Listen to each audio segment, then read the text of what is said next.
iFinance Mortgage. I'm your host, Tiffanie Phillips, and today I have Bob Dashtizad. That's it. And he is a wholesaler. He is based out of San Diego, but he does wholesaling all over California. So thank you so much for joining me Thank today. you for having me, Tiffany. Thank you. Thank you. We have met recently at an event, a real estate investing event in San Diego. So that was a great connection, great time hanging out with you that day. And thank you for joining me today. Yes, absolutely. So just to kind of get started, why don't you just start by telling us how you got into wholesaling, kind of how long you've been doing it, kind of what led you to it? Yeah, I mean, actually, I'm fairly new to the real estate industry. I've only been in it less than a year. Okay. I started investing about 10 years ago. Okay. I came from a totally different life. I was in corporate advertising and marketing for like 20 years. Wow. And, when times were good, I saved up money and I invested in some properties in LA. Smart. And and luckily those properties have really increased in value and the rents really went up over time. Absolutely. 10 years ago? Yeah. So, I think just in the past year, I was basically like, let's just give this a go full time. I've always had a passion for it. Yeah. And I kind of sensed even like a year ago that like there were going to be some changes to the way real estate was bought and sold in California, just because I'd heard some murmurs about some of the stuff happening with the NAR and the way they're charging, especially at the buyer side commissions. So the opportunity came to get involved in wholesaling. And to me, I felt like in terms of like investors that I want to work with, that's what they really wanted. That's how they wanted to acquire property. And that's who I want to be working with. I mean, I love the retail side. I'm a retail buyer myself, but ultimately, I see myself as an investor and I just wanted to learn investing by working with investors. And so that's how I got into wholesaling. And then, and is that the one that kind of stuck out to you? Yes. Yeah. I mean, so just kind of like on that larger scale. Yeah. Like working with the wholesalers, that's kind of, this is your journey. I mean, I eventually want to aggregate, buy and hold properties and do some fix and flips opportunities depending on the deal. But ultimately, that's where I want to, want to be in, a year or two. And so this is the best way to kind of learn is to kind of like working with the ones driving the demand for that right now. Perfect. And then as a wholesaler, what does a typical day look like for you? So if you're kind of going through the process a bit. Yeah. So typically, we have a kickoff call in the morning with the brokers I work with. Yep. We just kind of set goals for the day in terms of what we want to accomplish. And I think that's really important because I think a lot of people just kind of, go about their day very reactively. Yeah. But I find that like laying things out proactively, like here's what I'm going to accomplish, from like the hours of like 9 to noon, maybe grab a quick bite, come back early afternoon and set up like, some goals for the afternoon and then just kind of finish the day and then plan my next day before I kind of log off. Although with real estate, you never really log off. I feel like you're always kind of like on call a little bit. It's good to have it structured. But yeah, like for instance, like Mondays, the first hour of the day, I kind of set up like essentially like a call list, like who I want to call, and the kinds of investors I want to contact or touch base with, or update on properties that we might have under contract. So. And then just following through, documenting those calls, setting follow-up tasks, sending emails. And then in the afternoon, just kind of doing the same thing. I might be focused more maybe on multifamily investors. Okay. Or I find that like your morning folks are generally unavailable who are hands-on on properties. Yeah. Whereas like the part-time investor is really more, available in the afternoon after they're kind of done with their 9 to 5. Yeah. So it just really depends on who I'm trying to contact. Just know your clientele or the audience. Yeah. And obviously sometimes we have investors who actually aren't like even here in California or the United States or overseas. So we have to plan around, call times for that. But yeah, it's fun just talking to a lot of different people and essentially just like, I feel like I'm a real estate matchmaker. Like we have properties that are under contract.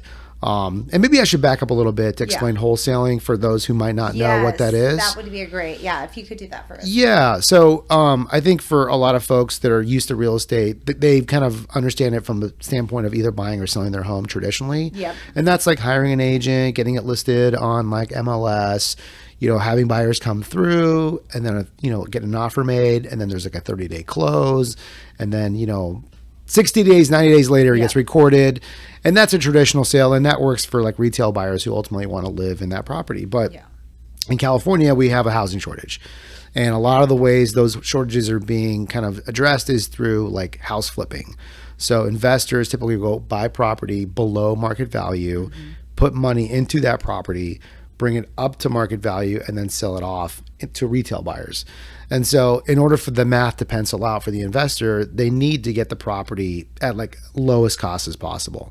So a lot of them try to go out and acquire property directly from distressed sellers who are most likely to probably sell the property undervalued because they just need the transaction. They need the cash maybe right then. Yeah, but that takes a lot of time and effort, and I found in my experiences that investors are really good at either raising capital or analyzing deals or even, the construction process, the rehab process. Yeah. What they're not necessarily good at is sourcing property, sourcing deals. So that's where you We save them a lot of time and a lot of money. The brokerage I'm with has like 200 plus agents in the field.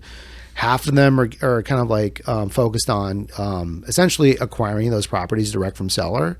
So they're canvassing neighborhoods, they're sending out mailers, they're getting the property for them. Correct. So you're basically like matching, like, oh, this is, the Bill, the investor, like Right. he is looking for one unit in this Correct. area, and now you have that property. So that would be, Yeah. or just to kind of follow up with them to see if now kind of refresh, like, what are you looking for now? And then you can kind of go in your system, and then again. Yeah. So just kind of staying on top of that. And so what ends up happening is investors working with us end up spending less time sourcing properties and more time analyzing the deals that we bring them. Yeah. And if one makes sense for them, then, obviously. Now they're moving. Yeah. So that's really the service we provide. And like at the end of the day, because of the nature of our transactions, we only work with investors because conventional loans typically won't fund the type of transactions we do. Yeah.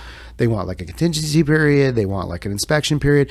These are all essentially like public auctions, but we're conducting them privately. So more like 7 to 10 days. Yes. Yeah. Most of these are going to be like Fast transactions. Yeah. And our investors want them to be fast because they want to get in and start work. Exactly. They want They already have the contractors. They already have, and again, they're lined these are up, like ready to go. experienced. They just need the property to start getting it ready. Exactly. The faster they get the property, the faster they can get rents. Exactly. In. So, yeah. But that's definitely like an experienced investor's mentality. Yes. So it probably takes a little of time to. Yeah, I mean, I think experienced investors are just looking for a high volume of flips per year because that's just how they, ultimately that's how they generate revenue. Whereas there's a lot of like, I would say opportunistic investors who might have a 9 to 5, they might have a career, they might be a lawyer or a doctor or a tech. It's just kind of something on the side. Yeah, it's either like a hobby, a passion of theirs, or it's just if the numbers really pencil out for them, it's too good to pass up, right? Yeah. So if you see like a 2x exit out of something, you put down $1 and you make $2, I think a lot of people will be willing to do something like that, especially if they have some experience with it. Like 100%. Yeah. So. And then, what makes like an attractive market for wholesaling? So since you are, I guess not specifically, but since you are kind of all over, like what helps you get into a certain area that you're gonna? Well, obviously, geographics drive a lot of it. So there are market trends, right? There are areas that are increasing in terms of rents, in terms of like areas that are really popular because of schools are good in the area or jobs that's a big one, huh? are plentiful. Like around universities. Yeah. Just because there's always going to be students. Yeah. So Or that's a even big one, right? or even like just more for like, I think ultimately I'm trying to think about how our investors think about property and like they're trying to address the needs of the retail buyer. And, in a lot of places, public schools, for instance, they might be underfunded or the school scores aren't that great. And so parents are resorting to like having either to enroll their kids in like really expensive private schools or, some other kind of, non-public kind of avenue.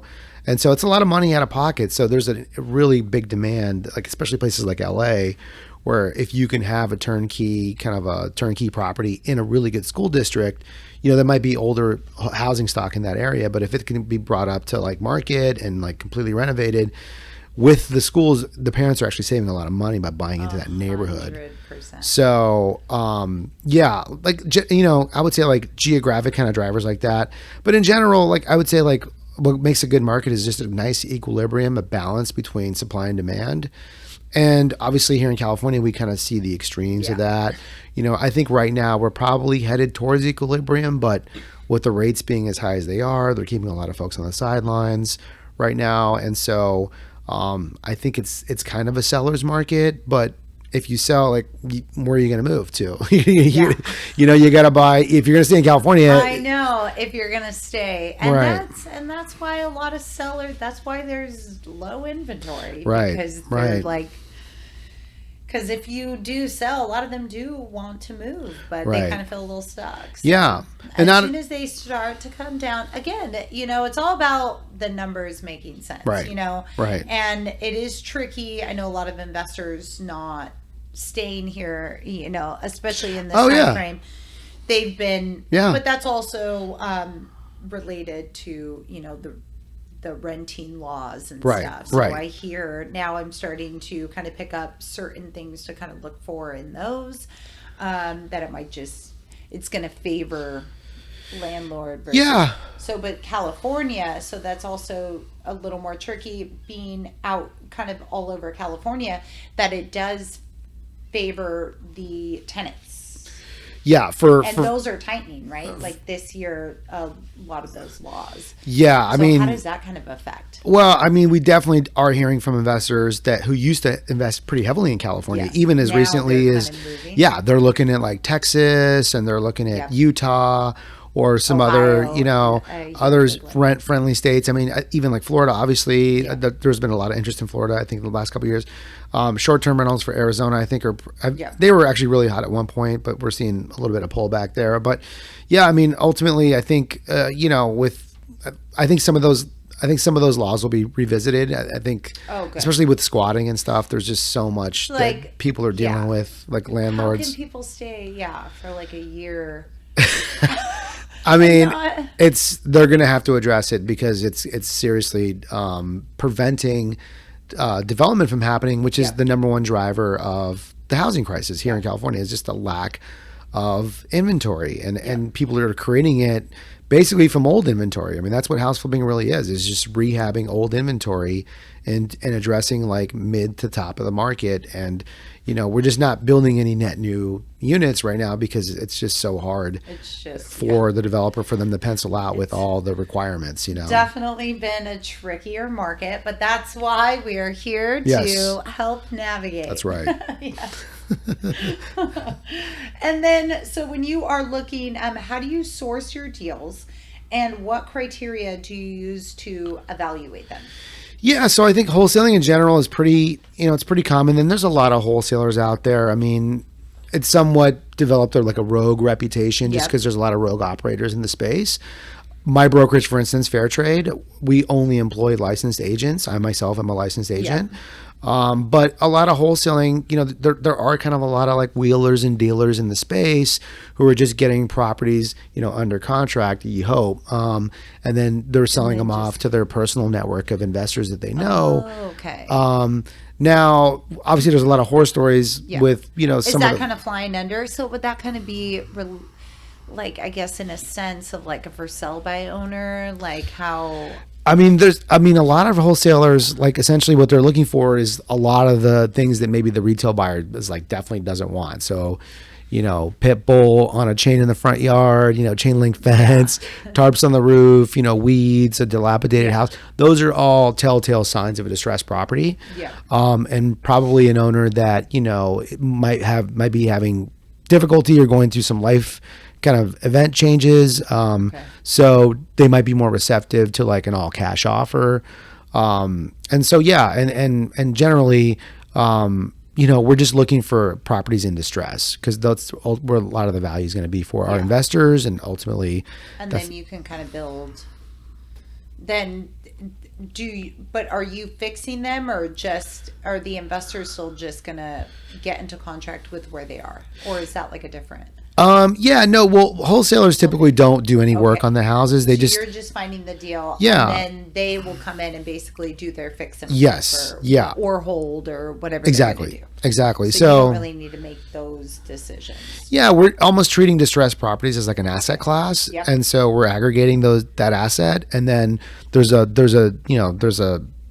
people that really want that asset because it's like pretty much like the lifeblood of their business, and that would be like the investors. So if the investor had to go out and compete in the retail market on the MLS for a lot of their properties, they would probably get outbid and overpay for a lot of those properties because 100%. you're dealing with retail buyers that want to live there, so they're they're going to be more prone to pay a little more and do 100%. Yeah. I mean, it makes sense. And every dollar you spend acquiring the property is one less dollar you pocket when you exit. When you get your ARVs and you exit the property and you sell it. You were like, oh man, if we just could have got it for an extra $40,000 less.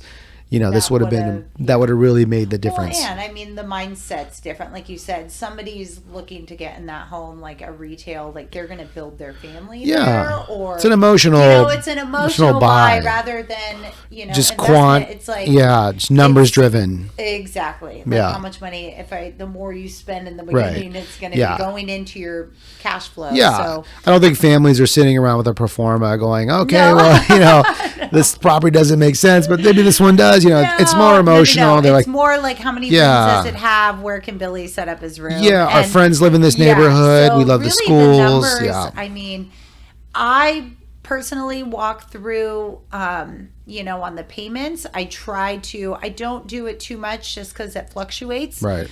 But yeah, most of the time it's like I'm not really going over numbers until we're like really about to put an offer. Right. So, that's kind of shows, like I'll give them a ballpark in the beginning, but ultimately, it's not something that they're like, hey, like, sometimes they ask about the rates. Yeah. But it's definitely, it's more, the focus is more like the space of the home. And how does it make me feel? Like, what are my feelings about it? How do I feel when I want the aura of the house? I think, investors, totally different than like if I were to be helping an investor. I mean, the investors we work with, that's like the first thing they do. Yeah. Is they just go through the pro forma, and really going to the property is more of a formality to really check on the condition and how much work is going to be required to kind of, get the repair value out in terms of where they want it to be to make the return they're looking for. So, it's a totally different kind of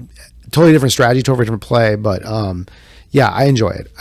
That's good. Yeah. It is amazing when you talk to, I've had an investor kind of walk me through one, like, I'm like, why did you turn that down type, and it is crazy how much information, and they're just like looking at numbers, but how much he was able to give me so much detail, like, hey, because like this number is here, which means that they're going to have to add on, like, they're going to be coming back for money. And he was explaining it. And really, all I sent him was like a 1-page document with like a couple of numbers on it.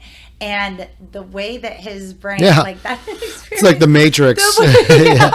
The way that he came back with like these explanations was phenomenal. I'm like, wow, I almost took like a whole page of notes. And he only had, I'm like, this is, they didn't even see a picture. Like, so it's really incredible. I feel like it's really an art once you really get that experience level with like learning the numbers and the conditions and like how you were saying. I mean, a lot of what's going to work. Yeah, a lot of the investors. You look at it, you see the numbers, like this is going to work, this isn't going to work. Yeah, I have investors that only want to buy 1970s or 80s tract homes. Oh, wow. With a specific lot size or bigger, because they've done so many flips on those types of properties. They know exactly it's almost like a playbook, right? Here's my playbook for 1970s, like tract homes in Orange County. Like I know exactly how much I got to put into it, and I know exactly how much I'm going to get out.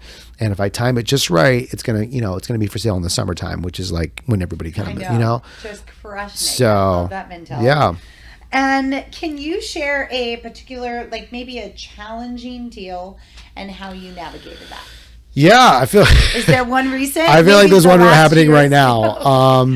Yeah, I'm working with a buyer who's looking at some vacation rentals up in the Lake Arrowhead area. Okay. And these are all like, very classic, like A-frame cabins or, kind of like your typical Airbnb, kind of like short-term rentals. But the record keeping in some of the counties is like not super up to date. So the tax records are a little bit out of date in terms of square footage for some of these properties. And so even though they've been appraised at a higher square footage and they were, loans were funded at a higher square footage, the tax records still show like that lower square footage. And so, investors are like, I really want to get this figured out. But the only thing I need is time, Bob. And I'm like, well, that's the one thing we don't have because there's like 5 other investors looking at this property. So, I basically kind of did some sleuthing for this particular client and we're just pulling up the tax records and it looks like the deal is going to happen, but it's just one of those things where it's out of your control. You're like, oh my gosh, like how are the tax records on this property that's been sold 5 times since it was built? How are they still out of date? Yeah. I mean, a whole second level was added to this like cabin. And it's been like appraised and everything and nothing on. And like the county never updated the records and like, wow. It's just one of those things where, the investor's thinking, well, is there a reason why? I know. Like, well, and that's where our minds go. Like, what's going to pop up later? Right.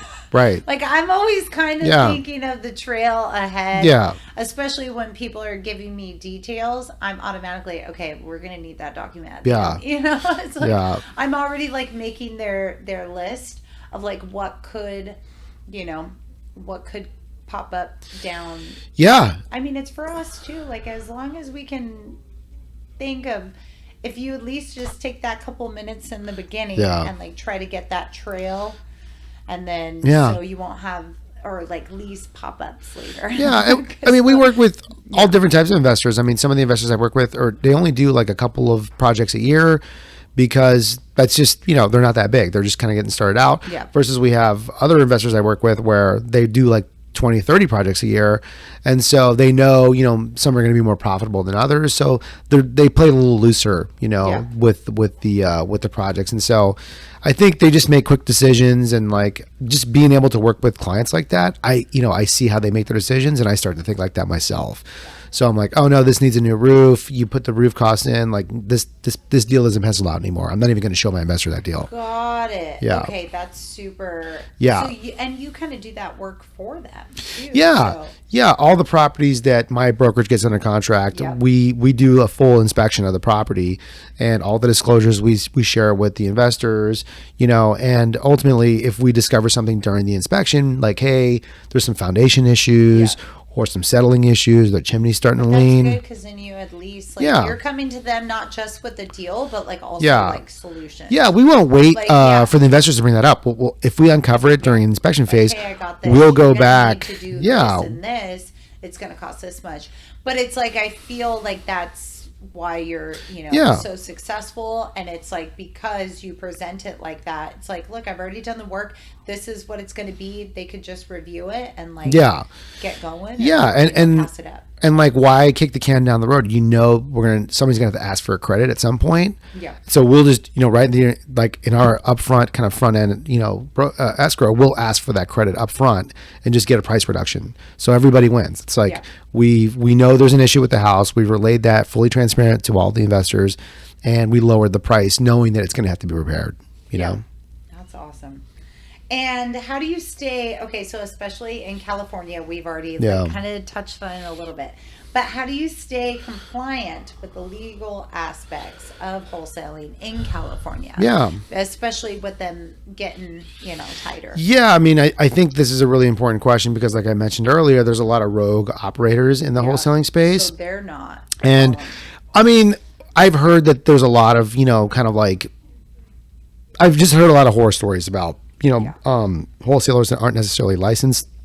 At Fairtrade, we're all licensed. Yeah. I'm licensed, and we have like a TC, team and a compliance department and legal department. So, as a wholesale investment brokerage, we've made those kind of like investments in our own compliance operations, knowing how important it is to our investors, carrying E&O insurance, all that stuff. Yes. Like a lot of wholesalers out there, they're just kind of like operating as like one man. Yeah. So, but they don't have like, do you not have to have that kind of backing, because even us, like, we're, the agents and the, like, I'm a loan officer, I'm self-employed, but I still, in order for my license, like, I have to be with a brokerage. Yeah. Like, I have to be, is it kind of the same thing, or can they just do it? I mean, before I got into the industry, I thought the same thing too, but I've actually found that there are quite a number of wholesalers out there that are just essentially, well, I think the stipulation is in order to advertise or promote real estate in California,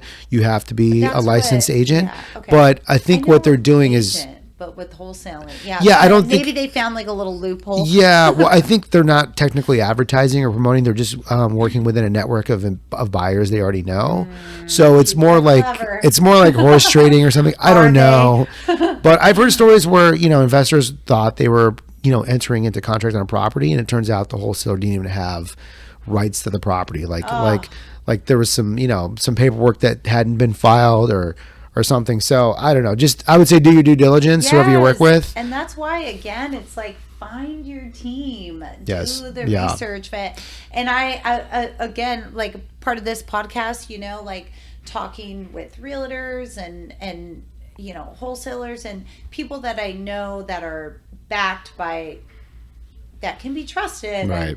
And, that follow the guidelines and the, just that they're going to get you to reach your goal, and not just like, what did that do? That person that didn't even have the property. Yeah. Somebody else, time, money, resources, a lot of things were probably wasted. So, and now that person probably has like some type of fear towards they probably haven't tried again. Yeah. I mean, because it's like, oh man, once you put your money on the line, and if you give it to the wrong person, especially in an industry like you said, so like agents and like loan officers, I know that we have to be with the brokerage, but if they kind of have that like wholesalers, if they have that loophole, it's good to know, like, just make sure, like, do a little research, make sure that you said your bank or your brokerage, you guys do take that step. I mean, I would say, and get all the licenses. Yeah, make sure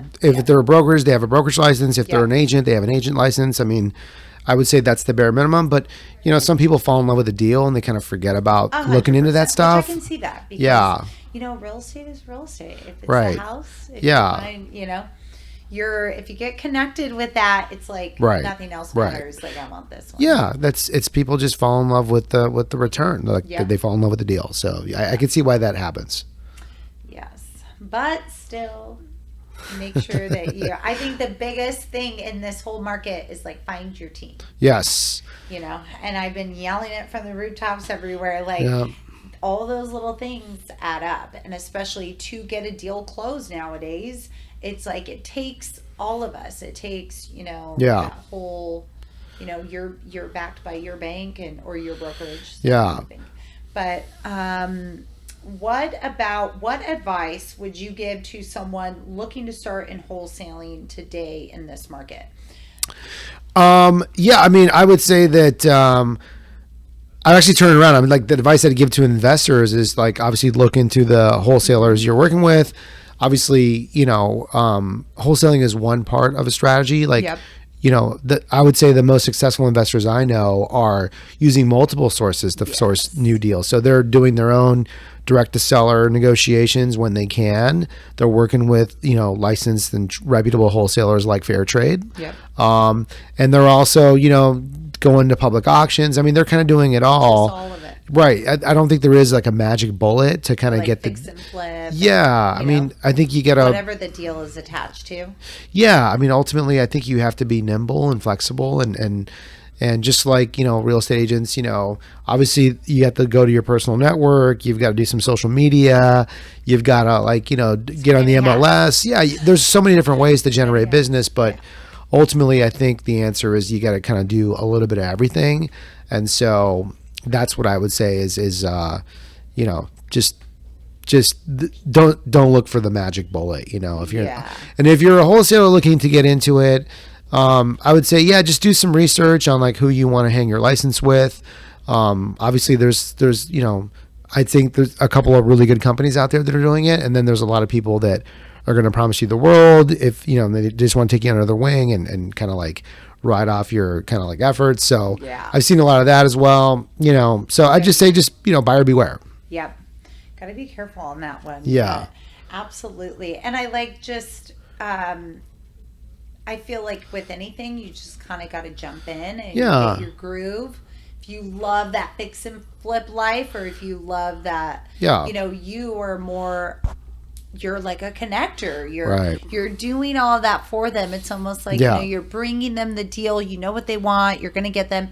So, and I also feel like each angle has, you know, like where is your strength? Yeah. So, and I feel like that fits you. Like I feel like you're very passionate about it, and and the guys I work with, the folks I work with, I should say, you know, they're really everybody. There's a very great team culture dynamic. Yep.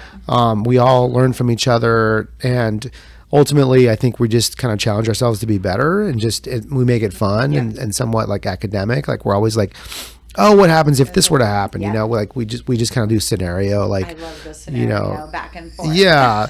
So Team it's just is most important. Yeah, and honestly, like I still need it, and even though, you know, I'm not by any means a young man anymore, you know, just having mentors and people that have done it, you know, like education. Yes, just having people that have the time to mentor you, you know, just working with those kinds of folks. Yeah. Well, Bob, I just want to thank you so much. Thank for you. Coming in Yes. And joining us and just educating, you know, for the future investors out there.